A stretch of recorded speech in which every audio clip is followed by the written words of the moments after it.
Ring ring, it's time for another episode of Crossplay Conversations, the show where we dive deep into the world of video games while keeping it light. I'm your host, Luke Lewis, and this week it's a duo episode. I am joined by the Wii U Wonder Kid, Jacob McCourt. I have a fun thing to say about indie games. Indie games, they're head and shoulders above the rest. And for the audio listeners, you have no idea about the prop gag that I just played. The way you brought that up to your face, it could have been a professional ad. Maybe you work in marketing. I'm a hand model in my spare time.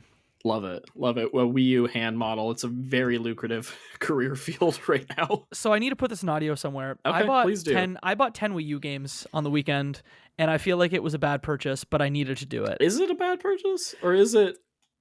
I guess it's a questionable purchase. We'll say that. Yeah, so this is not a podcast about Wii U. Of this, or what's the best game of the haul for you? Oh man, they're all bad. Okay. But they're all just like different variations of bad. For those at home who have not heard this yet, I'm collecting a whole Wii U set of all 178 or 81 games. It's not that many, and I'm almost halfway through. There was a closing sale for one of my local game shops. They were giving 25% off everything, and their Wii U prices were already cheap. So I'm like, cool, I'm gonna spend a whole bunch of money. So for $50, I got like 10 Wii U games, a couple of copies of Skylander games, a couple of Disney Infinity games, and then stuff like Penguins of Madagascar, because I need it for the full set. But I bought it and then I regretted it immediately. So this is a cautionary tale, folks. Don't collect Wii U games because then you'll hate yourself.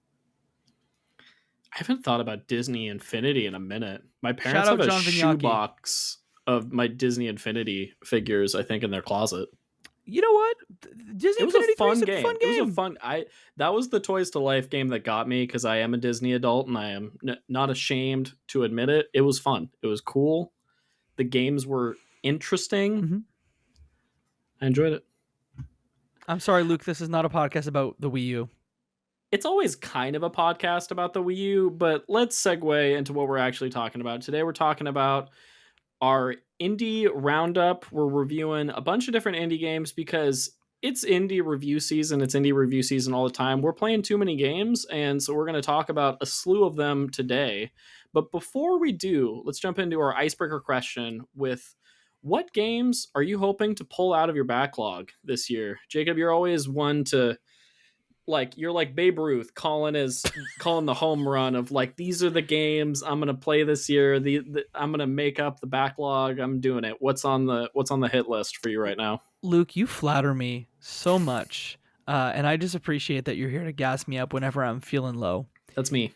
I do this thing, and I started doing it last year, where backlogs are unlimited. You buy games. My backlog is probably about 200 games deep. So I told myself, I'm going to stop doing that. And instead of making myself feel bad about my backlog, every year at the start of the year, I'm going to pick 3 video games. And those are the 3 that I'm going to pull out of my backlog. Last year, Fallout 3 was on that list, and I successfully pulled out all 3 games. This year, I decided that I was going to pull out 3 games, one of them very long. I was going to pull out Persona 4 Golden. Okay. I was going to pull out Brutal Legend because I'm a huge Double Fine fan, and I've never played Brutal Legend. And the third is No More Heroes because I have the Switch version and a Wii copy. And I've said, you know what, Travis Touchdown, you my boy. You suplex people in the middle of the street with your beam sword while making really suggestive motions with it. I need to play this video game. So those are the 3 that I'm going to pull out. I played 0 out of 3 so far, but I think after Rebirth, I will probably play one of them, and probably Brutal Legend because it's shorter. Nice. Luke, would you ever do something like this? Or are you sort of more just like, my backlog is unlimited, let's just pull stuff out of it? Usually I'm the latter, but this year I was inspired by you and I did the pick 3 thing. The tweet is on the internet, and I had to go back and look at the tweet before this recording to remember what I said I would play. So far I'm 0 for 3 as well, but there's hope, and I don't have... They're not all long games. So my 3 were Uncharted Lost Legacy. Ooh, I'm a huge Uncharted fan. I love 1 through 4. I started Lost Legacy, but I was in college at the time, and it was like exams and things were going on, and then I just never went back to it. So I want to play that. It has PS5 upgraded support now, so it seems like a perfect time to do that. And it's not terribly long. Like, that's a less than 15 to 20 hour game, so I can slot that in between larger giant RPGs, which that's kind of the year of giant RPG for me. Then the other 2, Hellblade which I Oh, hell had yeah. never played and feels like a perfect lead up into Hellblade 2, which comes out next month as of this Oh my recording. So God. I'm probably going to play that. That'll probably be my next game Mhm. after I get through Rebirth as well, How many leading up to hours are you 2. in? This is the hour check time. In Rebirth, oh Yeah. geez, like 12 to Okay. 15 Mhm. ish. Still quite early because I just like to run around and do stuff, but Mhm. enjoying it immensely. And then third one, Metroid Dread was Ooh. one that I once again dabbled with upon release, but never committed to finishing. And I really loved Prince of Persia earlier Mhm. this year. So in the mood for a Metroidvania. I've been doing a lot of handheld gaming while we like watch a show or Mhm. other stuff. So that feels like a nice one to kind of chip away at. So I feel like it's doable. I feel like those three are not like unreasonable picks. I'm not saying I'm gonna play, you know, every you have a Persona game on your list. I'm not I saying this do. specifically, but just like if I was like I'm gonna play 3 Yakuza games, I'm Yep. gonna play it like I feel like mine are like I can fit that in somewhere. I think Do you have Metroid Red? I do. Okay, I was gonna say, do you want to buy my copy off me? Because I've learned recently that I'm not. I don't know if it's just that I'm exhausted with the genre, or Mm-hmm. that I don't want to finish Metroidvanias, but I'm really struggling to finish Hmm. Metroidvanias because I have at least two of them that I've enjoyed, Okay. but I got a couple hours in and I was just like, I don't need to finish this, and I'm a person who finishes games, Sure. so I might be exhausted with the genre for the time being. Fair. Did you dabble at all in Prince of Persia or no? I own it Okay. because I'm a psycho, but I've not played it. No. That's fair. I'd say before Goaty, give it a go. Hmm. Because the one thing I really liked about Prince of Persia that I've never experienced to the same extent in another Metroidvania is just like the quality of life of it's smooth to play. If you want to be told where to go, they will tell you where to go. You can mark your map with screenshots of things you previously couldn't get past. That And seems cool. there's just like little things of like it feels good to play in terms of gameplay, but it feels good to play in terms of just like what am I doing? Or like if you put it down and then come back to it, like it I think a lot of Metroid style games suffer from the like, oh shoot, where was I? Where did I need to go? What upgrade did I already have? Did I already explore down here? And Prince of Persia kind of negates a lot of that, just like um unnecessary backtracking, Hmm. but it's like the fun backtracking of like, oh, I should go back there because I remember what's there now based on my map and that sort of stuff. I So mean, the map in itself, the fact that no one thought of that in the history of it's pretty wild. Metroidvanias. It's Yeah. pretty wild. And for the people that want the hardcore experience, you can play it that way, but I'm not about that personally, but all good.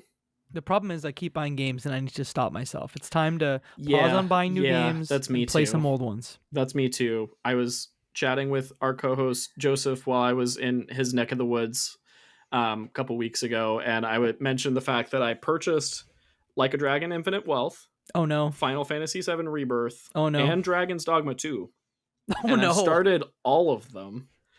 And so now that I'm back from vacation, settling to the work week and whatnot, I got to pick one Hmm. to commit to. I think it's probably going to be Rebirth. It might be Dragon's Dogma 2 because what I played of that just really like grabbed me Hmm. in terms of like just the type of game I'm feeling right now. But definitely want to play all of them at some point. A So delicious tasting menu of games in front of you. I'm a big like I like to dabble because I just like to know I kind of like to just know what's going on. Hmm. What's the scene, what's coming out, what are folks feeling about different things, and I like to be a part of the conversation where I can.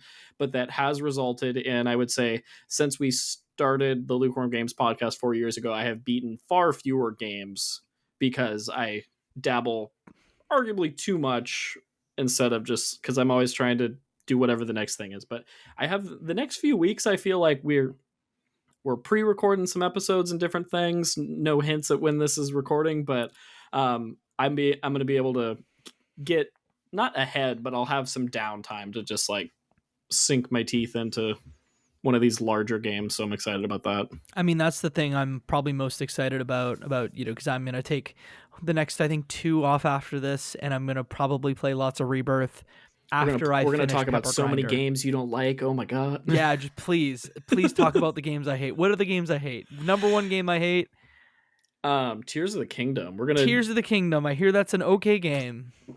I'll foreshadow this because Joseph and I have already talked about it and confirmed we're doing it, but we're doing an episode about open-ended game design. We're gonna talk about Tears of the Kingdom Oh and Elden wow. Ring and Dragon's Dogma 2. So that is a very not Jacob episode. No No. offense, we're discussing some backlog stuff there with some games that we haven't had a chance to chat about. So I'm excited Hey, about that enjoy one. that very much. But you It'll know be what? good. It'll be a This good is time. not an episode about open-ended video games.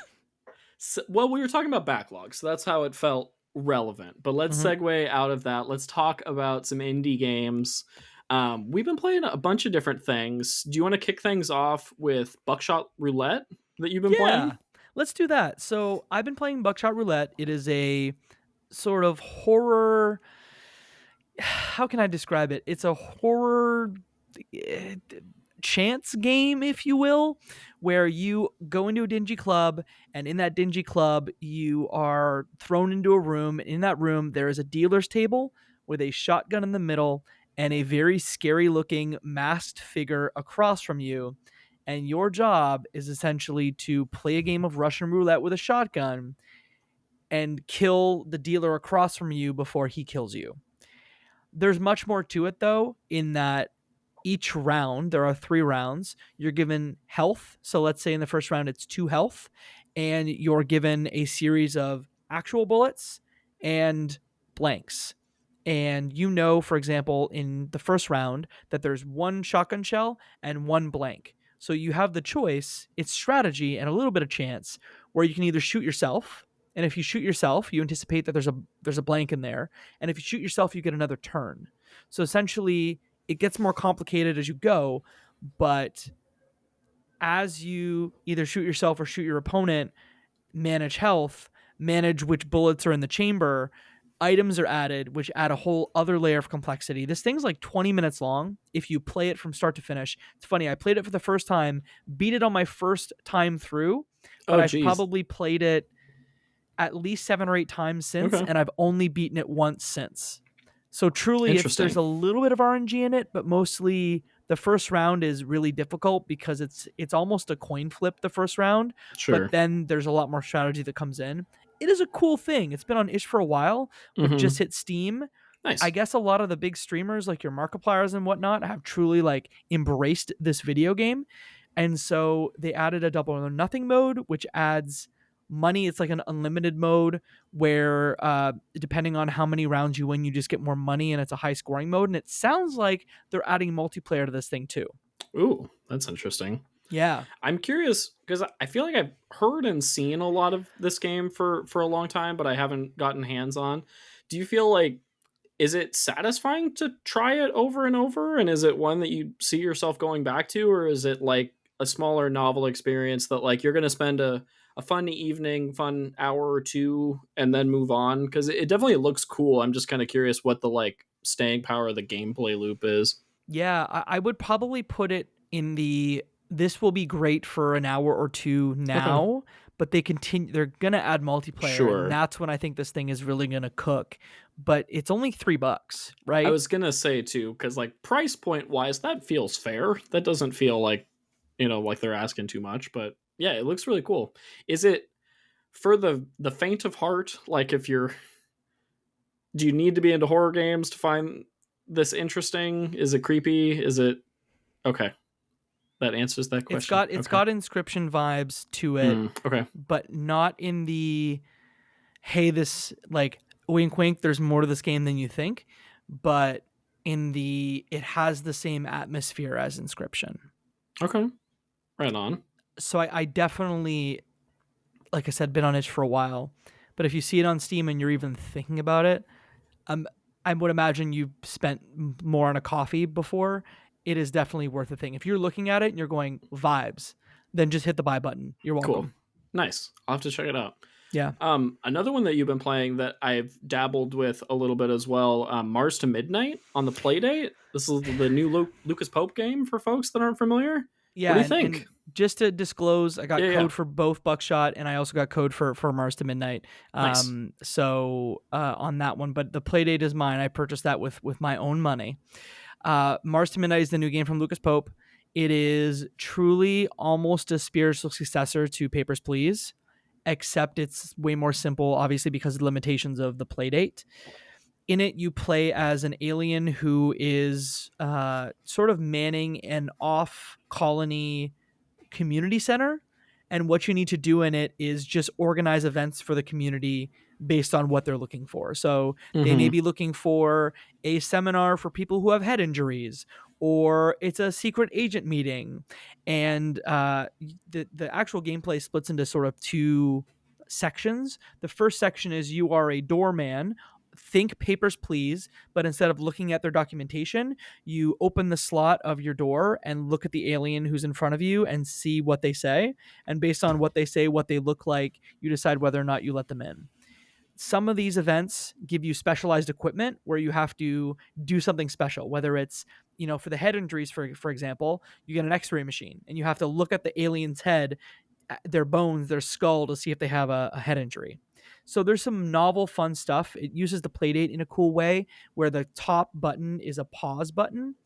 And so the alien will communicate to you in a language that you don't understand, but it'll be codified in alphanumeric, like 2-digit sort of code, where it'll say Oh, like okay. A3 or B7. Mm-hmm. And if you hit the pause button on the playdate when they say that thing where the alphanumeric code comes up, it'll translate it for you in the pause menu, That's which cool. is a very neat use Yeah. of the system that I've not seen before. The second part of it is putting out snacks and cleaning the snacks for the aliens that come through. So you might have seen this in the demos. I know for sure at PAX That's East you the would have seen part it. that I did. Yeah, I remember that part. Yeah, it's basically just you have tentacles because you're an alien, and you have to. It's almost like a very short puzzle where you have to lift everything off the table, then use the playdate crank to clean the table, and then put everything back in the right order. It's novel. It's animated beautifully for the playdate. I was actually shocked at how beautifully it was animated, and the art is just wicked. It's somehow, Yeah, I the think I game wrote in looks my, great. yeah, in my review, I'm like, somehow it's like 90s skater zine meets Sesame Street was sort of the vibe. I like that. Yeah, Yeah, I can see that. it's dope, and I think it's only like $6, but you have to obviously buy a $200 system in order to play it. Right. So it's really like for a playdate owner, Mars After Midnight Mars After Midnight is I kept calling it Mars to Midnight. I wrote Mars to Midnight. It's Oh, Mars I'm After sorry. Did I Midnight. get the No, title wrong? I literally I keep writing it because I think of 30 Seconds to Mars. So that's why I keep writing Oh, Mars got to it. Midnight when really it's Mars Mars After after midnight. There we Midnight. go. Sorry. Yes, Mars After Midnight. It is not the thing that is going to compel you to buy a Playdate if you're not already compelled. But if you have a Playdate, this is a must buy. Heck yeah, that's awesome. So not a system seller, but very novel and does things on the Playdate that no one has done yet. Heck yeah. I like to hear that, and I also think it's cool to see the Playdate supported this far after launch and like a bigger title from an established developer. Like I think that's really cool, and I haven't been compelled enough to purchase a Playdate yet, but I do love the idea. I was really impressed with it when I played it, and it is a novel thing. And if it continues to build a compelling library, like hell yeah, it's very cool. It's tough because they were at 179. I think we just hit the 2-year anniversary of the Playdate, and with that, there were increasing costs, and so it's at 199 now. Okay. It's a tough sell at 199. Because now because they do like the season pass holdings and whatnot for the different like games and things. So there's been a couple of They had a those. season 1, so it's included with the device. So you get Mm-hmm. essentially, I think it's 20 Okay. games that are included with the device, and many of them are sort of thin, but there are a couple of them that have some meat on them. Yeah. And then there's catalog, which allows you to buy games anywhere from 99 cents to, I think the most expensive one I saw was 15, maybe 15, but 8. Like 8 is Okay. really the max that I've seen. Sure. And it's for something like Mars After Midnight that justifies it. It's just when you have all of these gaming options, unless you're a real handheld gaming sicko Mm-hmm. and this really compels you, then it's just a tough sell. I think the Playdate as a system for the next generation of development talent to come up and make games on Playdate that are cheap and low floor and fun to play. I think we're Sure. gonna see developers make their first game on Playdate and then make a cool thing after that. It's just a tough sell. That's fair. That's fair. Um, why don't we segue into another game that we've both been playing? Mm-hmm. Chat a little bit about Let's Revolution, which Yeah. we've both been playing. Codes provided by the PR team, so shout out to the folks over at Stride. And you want to give the like base premise for this game, and then we'll jump into our thoughts. Yeah, and I want to hear your thoughts because I've been Yeah, doing a lot of totally. talking here. But No, no, you're all essentially, the good. way I pitch it is a roguelite meets Minesweeper. So essentially, you'll be playing one of 6 characters. Some of them are focused on offense, some of them are focused on stealth. But in essence, you'll be given a board of squares, and much like Minesweeper, there are road tiles and there are non-road tiles. On all the non-road tiles, there's a number in the top left corner, and what that number denotes is how many road tiles are around that non-road tile. Non-road tiles are safe. Road tiles have enemies on them. However, they also are hiding the king. You find the king, you move on to the next board. There are 10 boards. It's a roguelite. You make it all the way through and beat the boss, you win. But it's really satisfying, and that's the premise. Luke, Yeah. what did you think of Let's Revolution? So I've played it for I would say about 5-ish Mm-hmm, hours. mm-hmm, I enjoyed it quite a bit. I think the visuals specifically, I absolutely adore. mm-hmm, I think the game looks really, really great. And I think the more time I spent with it, the more I enjoyed it. I think initially it wasn't quite clicking for me mm-hmm, right off the bat. I felt like I think the tutorials are solid, but mm-hmm, I don't always find the gameplay and the loop intuitive, mm-hmm. if that makes sense, as you're moving through the Yep. board and as things are getting more complicated. And you mentioned how within those tiles you have enemies that are hiding in the tiles. And Mm-hmm. so then you're using the number system of the tiles to kind of be able to have a better idea of will there be an enemy on this Yep. tile or will there won't be. And I think the game really shines once you unlock more variety of the troops and you Mm-hmm. can use different characters and kind of find a different play style. I specifically really liked the assassin character that would drop like smoke Oh. bombs and catapult over and be able to reveal like more of the map Mm-hmm. quickly and kind of like I was almost playing it like tile based Dishonored a little bit, Oh. a little stealthy. So I once I found that play style and that approach, I really really enjoyed my time, and it was like, okay, now I'm very committed to this loop. I'm really enjoying it. Yeah, I think it's a cool game. I think it's blending genres in a unique way. It's in concept simple, but I think there is a lot of depth to it. And yeah, like I said, I enjoyed it the more and more I played, and it definitely feels like one that could be in the rotation as far as a solid roguelike for folks. Perfect Switch game for me personally. Yeah, I mean it's been out on PC for since July of last year, but it Mm-hmm. just hit consoles on April 11th, so it's basically out on everything now. And I'm with you that it on its face it actually looks quite complicated, but once you really spend the time and get into it, you'll note that it's not as complicated as it looks. My real complaints about it are I was surprised to hear you love the assassin's character because for me I couldn't really get into the stealth of it. Like the stealth characters just weren't as fun as going on offense and roundhouse kicking everyone or using a spear to beat folks. I really struggle with the non-offensive characters, and then the way you unlock new moves and things are by collecting gems on the board, which again are on road tiles. Some stealth characters you really can't, they really want you to avoid road tiles. So it's Mm-hmm. really hard to collect those gems and get new things when you're Right. playing an offensive character. Yeah. I think for me that the one thing that I enjoy the loop, I enjoy actively playing it, but I wish the skills and the moves were doled out in a different Yeah. way because it does feel it doesn't feel like each run is meaningful in a sense Agreed. of like I think about a Hades or I think about a Dead Cells that are using roguelike elements, and it's like each run feels distinctly different and each run could feel I could feel vastly more powerful, and I don't Mhm. feel like this game quite has that level of gameplay variety. I think for me, I like the assassin's character specifically because I was able to like min max the smoke bomb ability Mhm. to make revealing enemies or like accidentally stumbling upon an enemy less punishing. Because as Oh, the okay. base troop, I was having such an issue of like oh, I accidentally stepped on an enemy. Oh, I accidentally stepped on an enemy. And I just was like dying in like the second or third round. Whereas with the assassin, I could like jump across the map. I could drop a smoke bomb in the middle. I could then use my upgrade at the shop to buy more smoke bombs, do it again, and kind of utilize that ability. So it I find it even more compelling in a sense that we're having this conversation. And it's like you didn't like that, but I did. So I do Hmm. think for folks that are listening, there is a variety of approaches, but I just feel like the way you get more, the way you unlock things doesn't quite gel with me, I think. Yeah, and I've played for about 5 or 6 hours as well, and I think I've unlocked about 50% of the content. And Hmm. how many runs have you won? Because I have won 4 runs now, both of the offensive characters that you start out with. I've beaten the game twice with each.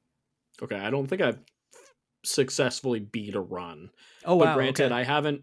Have you messed with the difficulty at all? Because it's worth mentioning that there is easy and normal, and you can toggle between them on each run. Yeah, I have played, and maybe that's a good point that I should actually go back and consider playing easy on some of these stealth based characters that I'm no good with. But I have beaten, when you beat the game once on normal, I don't know if it's the same with easy, but you get a new game +1 or a new game +2. Okay. So with both of those first characters that are more offensively based, I have beaten normal and new game +1, and I'm now stuck on new game +2. Okay. Right on. Which I would imagine that the end, there's more enemies, there's enemies with more hearts, and the AI is a little more relentless. Is sort of what I'm feeling in those plus runs. Yeah. There's definitely a wealth of content in the game, so I got to give it a shout out for that. Of like, I still have characters to unlock. I still have different move sets that I haven't unlocked or experimented with. So the variety is definitely there, but I think it's not immediately obvious like how the progression will look. But I think if you're willing to commit and give it some time, I think it's definitely worth playing. Yeah, great Switch game, a great Steam Deck game. I'm assuming it's been out for almost a year now on Steam Deck. Hmm. So if you are puzzling or questioning it, maybe put it on your wish list. Yeah. And I think it was on sale at 30% on the Steam version when the console versions came out. So it's relatively inexpensive. The one thing I didn't mention is the music. There's Yeah, this the really music's really cool nice. lo-fi. It's clearly a lot of thought went into the synths and the orchestra, not the orchestration, but the. I should ask you, what would you call that? The arrangements, but the music Yeah, is simple you and could keeps you in call the it. zone. Yeah, totally. I really loved the music, and I want to shout out the visuals again, but Buck along with their, it was like a collaborative development with Yep. Ant Food Yes. is the other team, but there, I know there were members of the team that worked on the Spider-Verse series, and like just the level of attention to detail, and if you like colorful, stylish, just vibrant color, it's a really nice looking game. And I'm playing on my Switch OLED, so it's the colors Ooh. really pop and it's really nice. Yeah, a lot of purples, a lot of like Candyland vibes on it. A lot of Hmm. purples, a lot of pinks, and there are a couple different biomes, and each of them is quite distinct.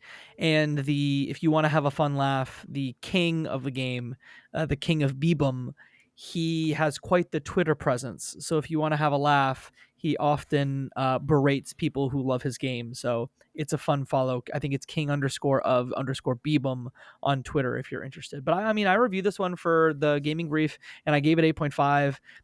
If we were, I almost want to put it closer to a 9 because it's really just like the replayability and the fact that some of the characters, in my opinion, are not as compelling, Yeah. and that the unlocks are a little bit weird. Like that's truly the only complaints I have about it. The core is fantastic, looks great, sounds great, great on Steam and Switch.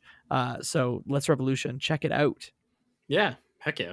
Really enjoyed it. And it's also worth mentioning it's also available on Xbox, it's Yeah. available on PlayStation. So And I basically think play it Xbox anywhere. One, Xbox Series, PS4, PS5. Yeah, literal cross gen. Yeah, you can play it anywhere Mm-hmm. Except maybe Vita. except maybe Vita. Maybe you could remote play from, I don't want to guarantee that. I have no, that that's not an advertised feature of the game, but anything's possible. Ever since we went to PAX and saw Collapsus, the puzzle game from Wraith Games, and they had said, hey, this is on Vita, I've been thinking a lot about the Vita. I have a Vita over there, still have one. Mm-hmm. It's on the shelf. Sounds like maybe someday we need a Vita retrospective on this show. Oh my god. That'd be a good pod. That'd be a good Uh-huh. pod, honestly. Mhm. But this is a good pod because we got to talk about Pepper Grinder, Hell which yeah. is another game that both of us have been playing. I'm playing on Switch. Where are you playing this one? I'm playing it on Steam Deck, but Okay, principally connected to a sweet, TV. amazing. This is another Devolver joint. We played this at PAX West Yep. last year, I believe. Yeah. Mhm. It's an action platformer. You play as a character named Pepper who uses this rock drill to propel yourself through the game world, 2D sprite based perspective. And man, if this game just doesn't feel good. I think when we initially talked about this game, we compared it to like Shovel Knight Dig meets Tony Hawk, kind Yeah. of, just in terms of like the general flow state. But how Somebody have you? said it's Mario, it's Devolver's Mario, and I can't get that out of my head. Yeah, honestly, I've been absolutely loving this game, but I'm curious what you think so far. Yeah, so I have played. I'm in World 3. I'm about to take down the third boss, the second phase of the third boss. There are 4 worlds in this thing, and I really think of it a lot like, obviously I don't think it touches Super Mario World on the SNES, but I think it gets damn close. The worlds are great. The level design combined with the locomotion that your character have, like with Gumbrella, is a game that had really great and distinct locomotion with the gun and umbrella weapon that you had. But this game just has figured out the loop of jumping into the ground with your grinder and then exiting out either with a boost or not with a boost and going into others. I tried to think of a game that hits like this, and Mr. Driller had a DS game, doesn't hit like this because that was a puzzle game. Drill Dozer was, the perspective was way different, and it had a rumble feature on GBA, and that was the thing. But there's no game really that I think hits the way Pepper Grinder does. It's damn good, even though it's maybe a little short. Yeah, I to be honest, the length is a bonus for me, and I Yeah. know that's kind of a contentious thing for some folks of like, you want bang for your buck, you want to have an experience, but I almost would compare it to like a really good TV show Yeah. of like that 6 to 8 episode Hmm. arc of this is like I'm at the final boss right now and I've put in about 4 5 hours give or Hmm. take. And I haven't like 100%ed the worlds, and we can talk about the different collectibles, and you can get the gold coins and different things in each level. So there's definitely some reason to replay things, but I I'll take quality over quantity in a sense, especially with a 2D platformer, because I think when we first played it, I was a little skeptical, just like long term, of like this feels real good, but like will they keep the momentum? Will it overstay its welcome? Will it ever get tedious? Will there be a difficulty spike? And I think they maintain a nice flow throughout the game, and I really want to compliment the dev team on their work with the different biomes, and I think they do some really unique things, whether it's the sand or the ice and the lava world that you get to, where they just play with like what your drill can do in really fun ways, and like different surfaces and different platform situations. And there were multiple moments when playing the game where I would pull off like a tricky area between checkpoints, Hmm. and it would take me a number of tries Yep. to like really get it nailed, but that sixth time that you just nail it and you maneuver through the lava chasms and you're Yep. flying up in the air and you nail it and you get that bonus coin, like it does hit on those highs of playing a Mario game as a kid, like you said. And yeah, I really love it. I mean, the snowmobile, the stuff that you can use with your drill, you can use a snowmobile. There's a gun that you can end up picking up.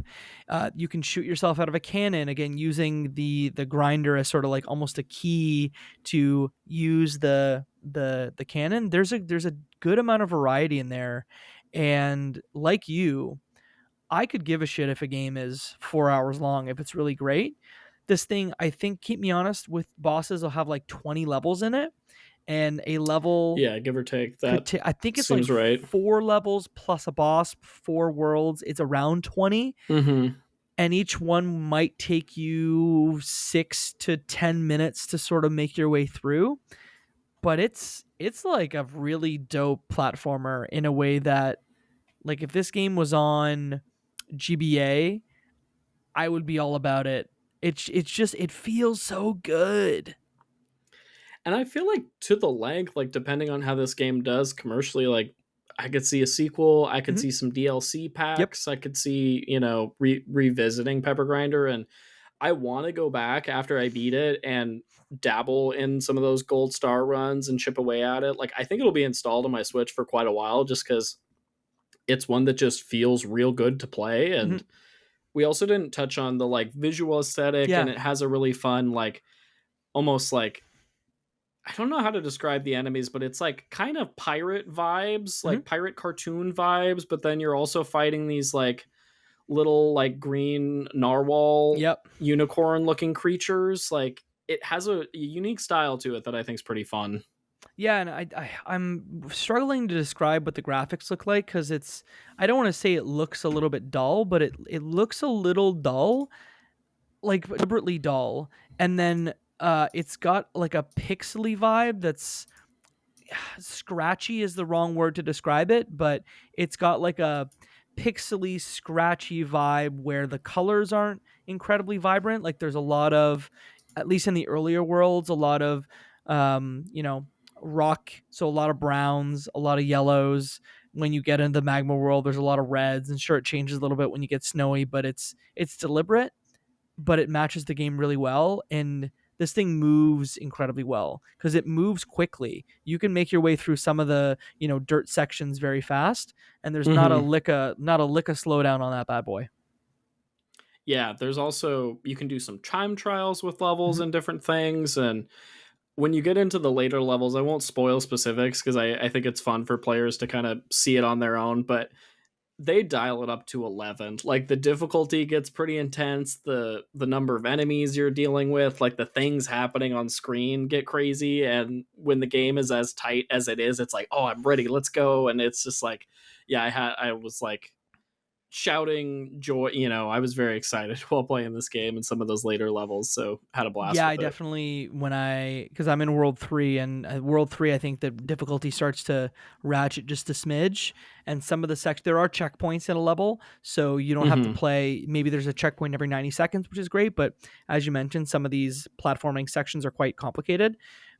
When I died 4 or 5 times and then got it on the sixth or seventh time, I definitely like put a fist up and pumped when I made my way through. So Pepper Grinder's dope. Yeah, I highly think it's the recommend this first one. game from RX as well, who's the developer. I believe so, which Crazy. like shout out, Hmm. like can't wait to see your next project. If this is like your first out, this is great. Really, Devolver's really, been really good. banging lately between that and Children of the Sun looking absolutely cool. Yeah, I don't think I talked about that one on the show, but I played the Steam Next Fest Okay. demo when it came out. But that game's really Hmm. cool. Definitely my shit. Want to check it out at some point. It's just been so busy. But for folks that aren't familiar with that one, though, that game does look really cool. It's almost like I'd compare it to Super Hot, but if it was like a puzzle game, so you're a sniper and you're controlling the bullet as you maneuver through environments. And yeah, it's so cool. It reminded me a lot of Sniper Elite, Yeah, but like it's like cool. I would say it's like artsy punk rock Sniper Elite, if that sells Hmm. folks on it more. Yeah, it's another one, and even though it's another Devolver published joint, there were reports that the sales were disappointing on it, but I think those were debunked. That there just were not that many players on it because they can see how many players are playing it on Steam, and it was in the thousands, which for a Devolver title maybe seemed low, but it seemed like Devolver was happy with where it was at. So that one might be one to check out before the end of the year. Yeah, that one just came out last week, and I believe it's a solo dev too. Crazy. So There are too many games, go Luke. support it if you want to play. There Yeah, are for too real though. many video games. Yeah, well, with that, should we wrap it up and go play some of those video games? Yeah. There's a lot to check Short out, but this was episode. So fun. yeah, just to recap for those listening at home, we talked about Buckshot Roulette. We talked about Mars After Midnight on Playdate. We talked about Let's Revolution and Pepper Grinder. So I think those are 4 games that we at least likes all of them. So if any of them pique your fancy, then either wish list or buy. Unless Heck yeah. you don't have a Playdate, then I guess you're just watching me play. Good times. Any content to plug on your end? Any goings on? If you want to read a full review of Less Revolution, I've got it on thegamingbrief.ca. I've also got a impressions article about Mars After Midnight, so you can check out impressions in written form of both. And I guess just follow me on the TikTok and on YouTube Shorts, where I'm posting, more frequently now about the games I'm playing, more in the, review in 60 seconds format. So if that's your thing, I'm Jacob McCord on both. Luke, Hell yeah. stuff to plug. Love to hear it. Stuff to plug. As always, you can find me. I'm at Lukewarm Lewis on all socials. You can find the Lukewarm Games podcast that I host with my fiance Claire on all major podcasting platforms. We got some cool content coming at you. If you want to check out our review of Botany Manor from Whitethorn Games, you can check out that one. Wait, Claire's you've been playing that one and you didn't talk about it? I haven't played that one, actually. That is a Claire-esque game, as we say on the Lukewarm Games podcast, but I'll probably play a little bit before that episode's posting. This time is nebulous because podcasts are always happening. So you can check that out. And we have some other cool episodes coming up in the next few weeks that I'm excited about. Go like our YouTube videos. Actually, do me a favor. Listeners, if you've listened this far, I have a task for you that's not on the 3 things we always ask you to do at the end of the episode. And that you don't do. I want you to go to a video version of our podcast, any of our YouTube videos, one of the episodes you enjoy. Leave a comment after you've subscribed to our YouTube channel so I know you did it. Should they use a code word? I will word? Personally say this podcast is head and shoulders above the rest. Yeah, I want you to comment and say this podcast is head and shoulders above the rest, and I would promise from the Crossplay account I will like that comment and I will respond and give you a personal thank you. That's my promise to you. Joseph's gonna come back and be like, "What did you guys do? Why are people yelling about shampoo on our YouTube?"